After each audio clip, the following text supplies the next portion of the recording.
Hey guys, how's it going? It's FIFA Paddy here, and welcome. This is going to be an intro video to the channel, and I've just got some FUT Champs highlights from the weekend playing in the background. I went 23-6 this weekend league, so I'll have a video on my Elite 3 rewards this Thursday. We've got La Liga Team of the Season in packs, so if we can get a 99 Messi, that would be awesome. I pulled Richarlison and Aguero last week, so let's see if my luck can continue this Thursday. So a little bit about me. I've been playing FIFA Ultimate Team since FIFA 14, and I've been pretty consistently hitting Elite in the weekend league as well. A couple times I was pretty close to being in the top 100. I know it's insanely hard to hit that right now. I think you got to be hitting 30-0, plus even then you're not even going to be guaranteed. But pretty much on this channel I'm going to be making videos for you guys to become better FIFA players. Whether that's to go from silver to gold or gold to elite. I'll post my custom tactics that I use for my weekend league, as well as skill move tutorials, attacking, build up tutorials, defending, anything and everything that you can think of when it comes to playing FIFA. So now that we've got the introduction to the channel out of the way, the second part of the video now is going to be the 4-4-2 custom tactics that I used this previous weekend league. So here's the starting lineup that I've got for Chem. The 4-5-1 is probably the best formation when it comes to linking hybrids together.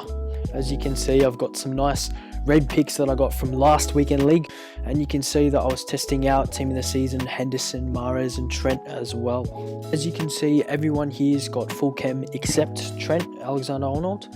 I didn't quite have enough for Team of the Season Gomez, but now that I've used Trent there, he was actually pretty phenomenal at centre back, not going to lie. So now into the custom tactics. What I've got here is the 4-4-2. I might make a couple videos regarding the other formations. However, this weekend league I used the 4-4-2 about 90% of the time. So here we go. We'll start with the defensive style. I like to keep this balanced. I like to manually press quite high, so as soon as I lose the ball, I like to manually press with my midfielders and attackers.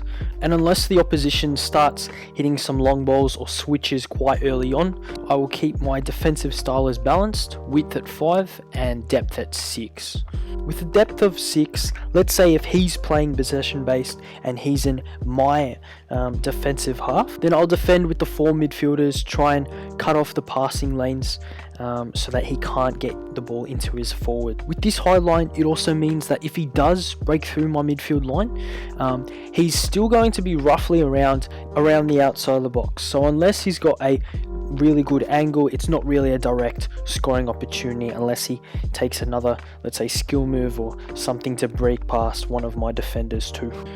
Now, going on to offense. Now, the way that I've set up this 4-4-2 is to predominantly be able to play a possession-based game to help counter the drop back or low depth that we see quite a lot in FUT Champs actually. But also have the opportunity to be able to make the most of counter-attacks as well. So we've got a balanced offensive style with 6 width, so we're able to play some nice possession and always be able to find that pass, as well as 5 players in the box, so then not every single player is going to be committed forward, thus being vulnerable to the counter attack. And lastly, I like to keep my corners and free kicks both on 1, so we also don't get countered if we lose possession on these set pieces. Let's head over to the instructions now. I've got both strikers on stay central and come back on defense. Both pretty self-explanatory. I don't want them drifting wide, I want them to stay in the middle, but also when we are defending, I want them to sit back a little bit deeper so they're a little bit closer to the rest of the team, let's say when we're ready to build up again or start a counter-attack. Now the attacking runs is what turns this formation into a threat on the counter.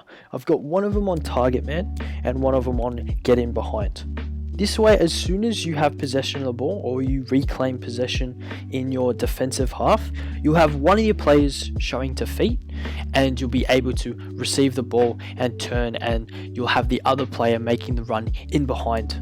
This also helps when you're playing possession in and around the box, as it creates this staggered stance between the centre backs, which can create pockets of space for you to latch onto.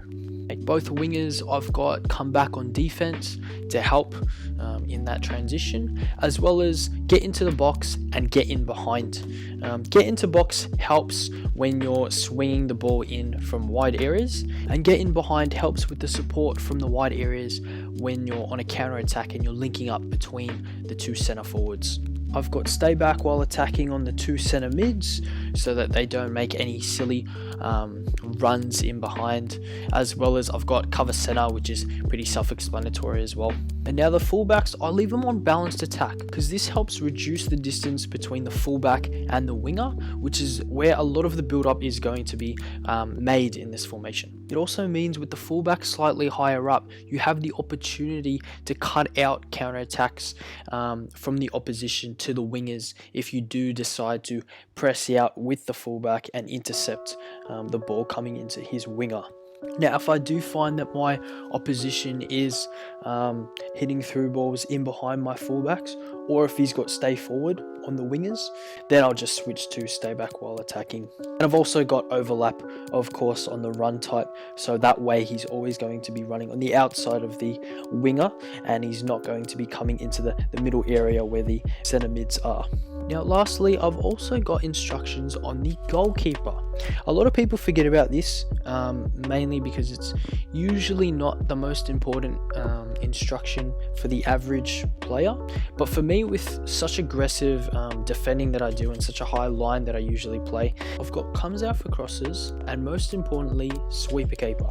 Now, I've got team of the season Allison, who's got 70 pace, which includes with the cat chemistry style. Yep, the cat chemistry style. I've got plus 10 to his acceleration and plus 5 to his sprint speed. So now this goalkeeper has 85 acceleration and 68 sprint speed, with the rushes out of goal trait as well. Do you know what that means? It means that he can come out very quickly and stop the long balls over the top, which is arguably the only weakness of this aggressive custom tactic. So there you go, that's my 4-4-2 custom tactic that I used this weekend league. Now, I would probably not run this fresh off the bat at the start of a game, but I'd probably recommend this to you guys as a formation to opt into. Let's say if you're 1 goal down or even 2 goals down, but you've still got a bit of time left and you don't want to go into team press yet. So that's going to be the end of the video. Now, if you did make it this far, it would help me out if you subscribed and liked the video. The support will be greatly appreciated, but I still have more videos for you guys coming. But yeah, thanks for watching. I'll catch you guys in the next video.